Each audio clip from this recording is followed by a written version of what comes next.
A savior is needed.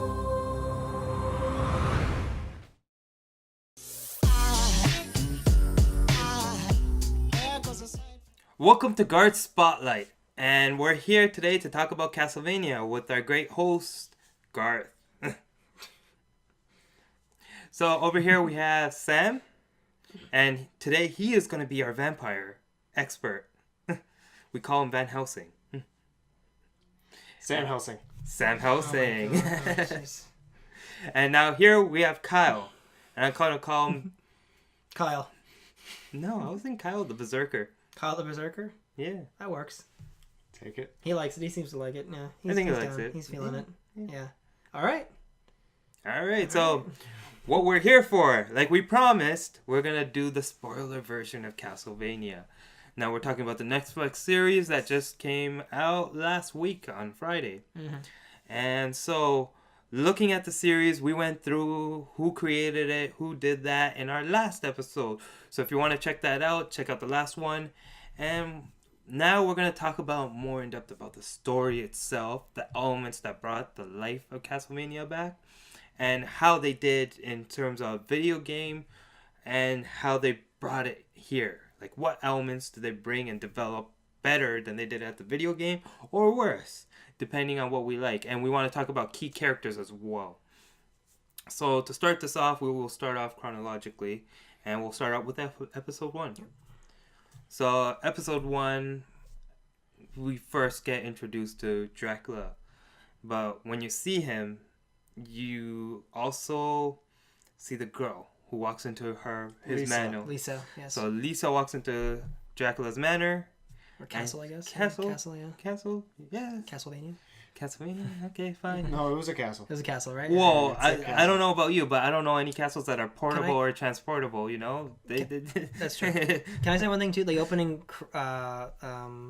frame was of skeletons that have been impaled, which was just a nice homage to Vlad the Impaler. Well, a grim homage to Vlad the Impaler, but at least it was an interesting reference. Oh, yeah. And that's what made the little chatter between them and Dracula, Lisa and Dracula, very nice, right?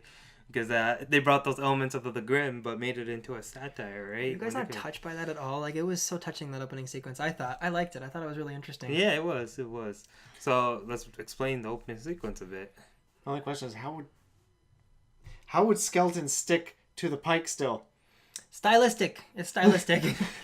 Don't ruin it, Kyle. It was a good stylistic choice. You're questioning that, but we have vampires, we have moving castles, magic. We got blood flowing from the sky, we got fire. They clearly stated that it wasn't magic. Not to mention the baby-eating demons. Oh, the baby. That was magic. That was wow. That was baby-eating demons. Yeah, that was wow. They went for it, eh? They really went for it in this show. I was gonna say, like, Yeah. if you woke up and you were missing a baby, I'm pretty sure the first thing I would do is find a sword and kill the motherfucker. But see, Which is why they ripped out the father's throat too. because that was not a pretty scene to see. But we'll get there. We'll get there. I promise we will. So okay, the opening sequence, Kyle. Yeah, pretty much it shows her go in. She makes a starting conversation with someone that clearly originally had no interest in another human being being in there. Yeah. A shadowy figure that you don't see until Until he pops up from behind. It was almost like calling him rude for it. He was almost aggressively vampiric, wasn't he? The way he was like, it was almost a stereotypical, like, but it was. I like how it switched. It switched around. It was like, oh, you're not like any other human. He says to Lisa. Lisa comes in and she's clearly not terrified of him. She's this really, tough, strong woman. She's a doctor. She's a healer, and she says to him, I want to learn new ways of healing. I'm a healer, and I want to bring more advanced forms of medicine to my people in the village. She is so noble and so well-intentioned, and she's going to die when you meet her because she's just too good. I had a feeling. I really did. Did you feel that, Kyle? You're like, oh my god, she's too perfect. She's going to die. Well, she's very modern, so that's what got me. Sorry, you were going to say something. The instant you see her, it's like, that's the reason, that's the fault. Fuck. Yeah, it's the inciting incident, I guess. That's what they say in screenwriting, right? It's like the inciting incident to get everything into motion, right? It starts everything off, and that love is what kind of kicks everything obviously into motion. But and like it's a very brief scene when she comes and she meets Dracula, and he takes her behind his castle when he or like to the back of his castle. It was more like his laboratory. Yeah, that's what it was. Yeah, it was like But the thing was, everything there was modernized. Yes. It wasn't classical, vampiric age, gothic. A combination, I suppose. Yeah. I thought Renaissance era. You know, like Da Vinci times, like the way it's set up. Right, the way it looks, the look of it for sure. Yeah. Even the lights they used, right? Mm-hmm. It looks like modern electricity. Modern at times. Well, from that era of electricity, it felt like they used all of their tools, but all the scenery, like the ground, the walls, the ceiling that they used was all from the era it should be from. Mm-hmm. Yeah. It's just that they had the tables, they had the lights, they had all the different types of what's called scientific experiment tools from that era. Yeah. Okay. Yeah. From the era you just spoke of. Okay, so at that point, Lisa convinces him to act more like a man and see what humanity is about, right? It's a touching scene. She's like, you should travel more like a human, like a man. You should live more like a man. She's basically kind of making a nice case for our species. A hopeful, prideful, optimistic sick view of the human race. Well, it was a very optimistic view of us, though, of humans. It's like there's better in man than you originally would think.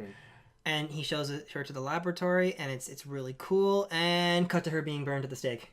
Basically, right? Like that's 20 years later. It starts in the year 1455. Yeah, right? 1455, and then it showed 1475 right off. It's been 20 years. A woman's being burned at the stake. They zoom in on her face, and you're like, "Oh my lord!" It was quick. It was nitty. It was gritty. It did not hold any punches when they were burning her alive. It's heart wrenching because they just did this really short but really touching sequence establishing the love between Dracula and this woman who is a woman of science. She's progressively minded. She wants to heal people, and those people that she wants to heal are murdering her. Yeah. And what made it even worse... Sorry, can I say one thing? What made it even worse... That's what I was going to say, was... No, then say it. No, go ahead. What was when she looks up at the sky and she's calling to Dracula, hoping that she can hear him. And she says, don't hurt them. Her. Yeah. Hoping that he can hear her. You're right. Sorry. No, it's okay. You're right. Hoping that he can hear her. And she says, don't hurt them. Spare them. They don't know better. And...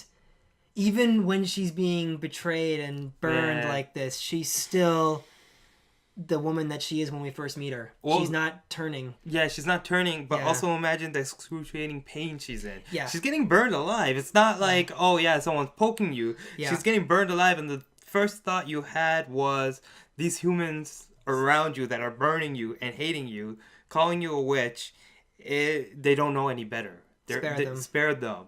They're not all bad. They just don't know any better. She's still making a case for humanity when humanity has turned on her. Yeah. It's like, again, it's such a touching scene, and it's heartbreaking. And it also keeps it dark and negative with the fact of they actually cut to where the priest and the bishop standing side by side of Wallachia, overlooking the very same scene, and they're talking about how they found her calling it science, and it was how she made a pact with the devil, and and I think there was the bishop, and then was it a priest or a scientist? I can't remember. It was it was another priest. He says, "I dabbled in it," and then he very quickly changed his tone, immedially cutting off away from that. But he's implying that it was true what she was practicing. The science that she was practicing wasn't witchcraft. It was just fact. It was true. It was science, and it was a bad judgment, right? The bishop just cut him off and was like, what? He's like, no. He kind of stopped himself, like you just said. So, in that moment, even people are doubting, but they're not doing anything to save her. And there is a line where it's Dracula does say a line. Any one of them could have stepped up and changed that, right? Yes. Before she got to the stake, any one of them could have done something to prove her case, but no one did. Another example is something that happened. Was it in the same episode? No, that was later. That was later on. That line was later on. But he does say eventually. No, not that. With the old woman. Was that the first episode? When Dracula comes back from traveling, He says he traveled like a man, very slow, and then he saw the house burnt down and the old lady offering flowers, and she's like, I couldn't bear going to the burning, so I came to drop her flowers here and to serve her memory right. And he's coming back. Even someone like her could have said no, as an example. It still did nothing. Well, the thing was, like under his case. Yeah. That's the way he probably saw it. It's like 1, 2, 3. You had how many human beings here? I think in the hundreds that did jack shit. Yeah. And she's a doctor, so she's at least healed a good portion of the city, right? And her intention was to just continue to heal her fellow people. And again, that sentiment stays with her until she dies. She takes that with her to the grave. So yeah, Dracula comes back from his trip, and he says to this woman, this old lady offering flowers to his house that's been burned down. He says to her, "I've been traveling like a man because it's what my wife wanted." And she's like, "I'm so sorry, you didn't know. She's dead. She's probably dead by now." And that obviously, again, this is all within the first few minutes, right? Yeah. And that's what turns him. That's what. He's been walking like a man, talking like a man, behaving like a man. Yeah. That's what turns him into the main antagonist. Yeah, he gets. He goes on flames. Those flames, man. I'm still impressed the way they designed that. It reminded me of a really good anime design, but it had that cartoony like video game element to it, where it's just a flame demon, right? Just characteristics were done really well there. It was haunting. It was haunting, and it was vivid, and it was really interesting how they did it, because when he pops up, he's just like this demonic face, and the bishop's like, "Demon," and he changes into Satan, and he changes into like his regular face with his goatee and his human face, and he's like, "You've taken the one thing that mattered to me in this world." He goes and he gives him a year, right? Yeah. So he gives him a year. Everything from you. Yeah. It is only just. Yeah, it's only just that he commits mass genocide against and like Kyle's rooting for him. I'm not rooting for him, but I understand him. Like I get it. Yeah, I think anyone would understand that concept, right? Especially when someone that close to you, someone that you loved, was done injustice. That was not fair, right? They killed her whole life's work. They burnt down her house. Yeah, they tried to eliminate everything she was. Yeah, and that's the thing. There's no mark of her left over. Imagine if Dracula still had a house of hers with stuff of hers. He could have maybe played it differently. It was haunting to me too. Before Dracula appears in the flames of the burning, after they cut from Dracula seeing the old woman, they cut back to Lisa, and she's burning at the stake, and she's a skeleton now. Oh yeah. No, not exactly a skeleton yet. It's just the burnt remains of her. It's burnt remains. Well, when I say skeleton, I mean you can see her skull. Yeah. You can see her skull and some of the bones. That's the leftover meat and flesh, pretty much that you're seeing. As grotesque as that is. You're damaging my point. Let me just say, what was really haunting about that was the remains and how her head falls off. Yeah. And there was a hand sticking out too. Yeah, that was so haunting. Regardless of however specific we want to get, that image was haunting. Haunting? That was just... No, what's haunting? What happens after that? No, after the it year? was no. What you see, that image the is, haunting aspect. That is what you see the year later. That's vengeance. That's the vengeance. And that's not haunting. That's not haunting. That's Armageddon. What are you talking about? The blood and the guts that go everywhere, even from the children that you see? That's haunting. That's full-fledged Armageddon to me. That's just, that's beyond haunting. That's taking haunting to, like, the nth degree. That's not even, I can't just say use the word haunting. That's, no. For us, watching it is haunting. No. Haunting, that's not my definition of it. I don't look at it that way. That was just, overkill. It wasn't just, nightmare. Yeah, it was a full-fledged nightmare. It was a full-fledged nightmare, dude. It's funny because all this brings back to... To me, haunting is something that's slow. And when the skull fell, or the head fell... I'm going to say skull just to spite you. When the skull fell from the corpse, it was like that, because it was so, like, simple. Yeah. Like, it was intricately animated, obviously. But it was so simple. And you're just like, oh my lord. Because... For me, that moment right there set the whole tone for the series. I knew what to expect throughout the whole thing. We had the love and the romance. We had emotions. We had badass burnings. And he was pretty badass coming back. But you also saw a demonic side that we're going to face now. It's not going to be nice. It's not going to be pleasant. He talks about raising an army from hell. And that's where we later find out who it is, since it is spoilers. Alucard gets sliced up. Yeah, he says, don't do this. Yeah, don't do this. And Alucard, for people who don't know, is Dracula's son in this case. And his offspring is what he calls... Adrian Tepish, I believe is his name. His real name. Yeah. And you see from that little scene there that you know it's going to be one hell of a fight, one hell of a journey, and a hell of an army to fight. Which I think you should describe the reasoning as to why you chose the name Alucard. He doesn't say it in the show, does he? I can't remember. No, It's a but it reverse of actually- his name, right? Yeah. Yeah. So it's like abandoning all Dracula elements. Isn't it? Reverse. It's a reversal. It's a reverse of what he believes in. Okay. It's to stand in opposition of his father's beliefs. Dracula. Alucard being Dracula's brought backwards. Yeah, They do that in the Helsing show too, right? They switch the. So, the name, yeah. yeah. So that was cool, and I like the way they did Alucard. This is jumping to episode 4, but just on a quick note, I did like the way they did Alucard. He's in it very briefly, but he's very well presented. So I really enjoyed that as well. Right. So from here we go to the second episode, but before we go there, we're gonna take a small break. Yeah. Hey everyone, if you want to continue watching, click here. Or, if you're feeling lucky, click here for something totally random.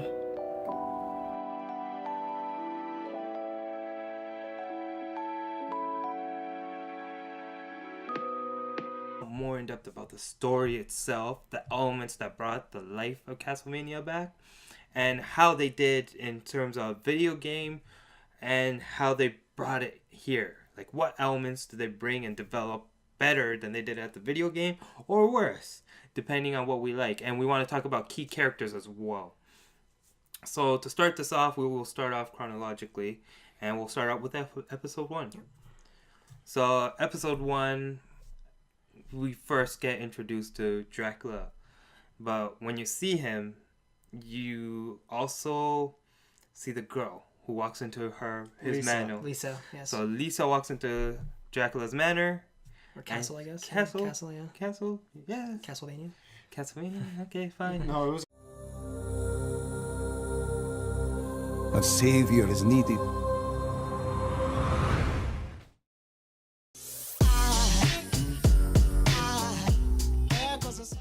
Welcome to Garth's Spotlight, and we're here today to talk about Castlevania with our great host, Garth. So over here we have Sam. Alright, so what we're here for, like we promised, we're gonna do the spoiler version of Castlevania. Now we're talking about the Netflix series that just came out last week on Friday. And so, looking at the series, we went through who created it, who did that in our last episode. So if you want to check that out, check out the last one. And now we're going to talk about, and today he is going to be our vampire expert. We call him Van Helsing. Sam Helsing. Sam Helsing. Oh my God, jeez. And now here we have Kyle. And I'm going to call him... Kyle. No, I was thinking Kyle the Berserker. Kyle the Berserker? Yeah. That works. Take it. He likes it. He seems to like it. Yeah, I think he he's likes down. it. He's feeling it. Yeah. Yeah. All right.